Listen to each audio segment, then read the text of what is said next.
এই যে গুটি কয়েক মানুষ স্বৈরাচার তৈরি করছে, ফ্যাসিস্টবাদ তৈরি করছে, এরাই সকল সম্পত্তির মালিক হয়েছে। এই একটা মাত্র পরিবার, মুজিব পরিবার, এরাই সকল সম্পত্তি দেশের মালিকেরা দেশের জমিদারি নিয়ে নিয়েছিল।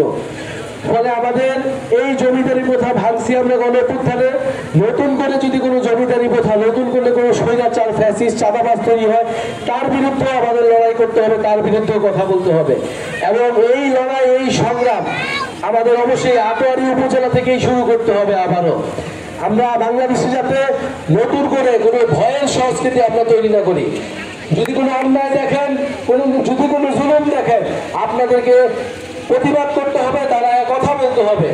এক্সট্রিম মশার কয়েল প্ল্যান্ট ফাইবার দিয়ে তৈরি, তাই সহজে ভাঙে না, সুগন্ধিযুক্ত ও নিরবিচ্ছিন্নভাবে জ্বলে। ডেঙ্গু, চিকুনগুনিয়া বাহি সহ যে কোনো মশার বিরুদ্ধে দেয় এক্সট্রিম সুরক্ষা। আমরা জাতীয় নাগরিক পার্টি সার্জিস আলমের উপর একটি গুরুত্বপূর্ণ দায়িত্ব দেওয়া আছে যে পুরো উত্তরাঞ্চলকে উনি সংগঠিত করবেন। আপনারা জানেন যে উত্তরাঞ্চলের মানুষ, উত্তরবঙ্গের মানুষ নানা বৈষম্য এবং অবহেলার শিকার বাংলাদেশে দীর্ঘদিন ধরে। সার্জিস আলম তার বক্তব্যে বললেন যে আটোয়ারী উপজেলার সমস্যাগুলো কি, এবং একটা গণঅভ্যুত্থানের পরে ফ্যাসিস্টের পতনের পরে আবারও নতুন করে চাঁদাবাজি এবং সন্ত্রাস, মাদক ইত্যাদি আবার শুরু হয়েছে। যুব সমাজকে আবার অধঃপতনের দিকে নিয়ে যাওয়া হচ্ছে। আমরা কি এটার জন্য গণঅভ্যুত্থান করছিলাম? আমরা কি এই দেশ, এই বাস্তবতার জন্য স্বৈরাচারের পতন ঘটাইছিলাম? আমরা ঘটাই নাই। আমরা চাই যে বাংলাদেশের প্রত্যেকটি উপজেলা, শুধু আটোয়ারী নয়, প্রত্যেকটি উপজেলায় আমরা সন্ত্রাস মুক্ত, চাঁদাবাজ মুক্ত একটা এলাকা গড়ে তুলব, এবং সেই জায়গায় যুব সমাজ সবচেয়ে গুরুত্বপূর্ণ ভূমিকা পালন করবে। আপনারা যারা মুরব্বীরা আছেন, আমাদের মা বোনেরা আছেন, তারা আমাদেরকে সহযোগিতা করবেন। জাতীয় নাগরিক পার্টি হিন্দু, মুসলিম, ধর্ম নির্বিশেষে সকল মানুষের কথা বলতে চায়। আমরা বিগত আমলে দেখছি যে আমাদের হিন্দু ধর্মে, আমাদের সনাতন ধর্মের ভাই বোনেরা অনেক নির্যাতিত হয়েছে, তাদের জমি দখল করা হয়েছে।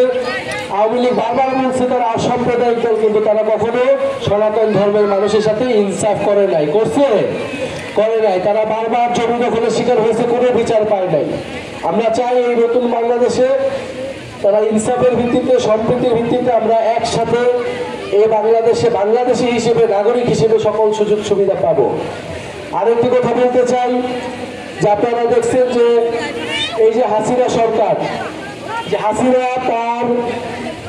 সে নিজে তার দলের নেতা কর্মীদের পালায় গেছে দেশ থেকে। তার পরিবার এবং যারা লুটপাট করছে, একটা দলের মধ্যে কিছু মানুষ লুটপাট করে অনেক বেশি বড়লোক হয়েছে, অনেক বেশি জুলুমবাজ হয়ে গেছে, তারাই কিন্তু আজকে দেশ থেকে চলে গেছে। তাদের সকল নেতা কর্মীকে তারা বিপদে ফেলায় দেশ থেকে চলে গেছে। এইটা কোনো দলের নেতা হইতে পারে না।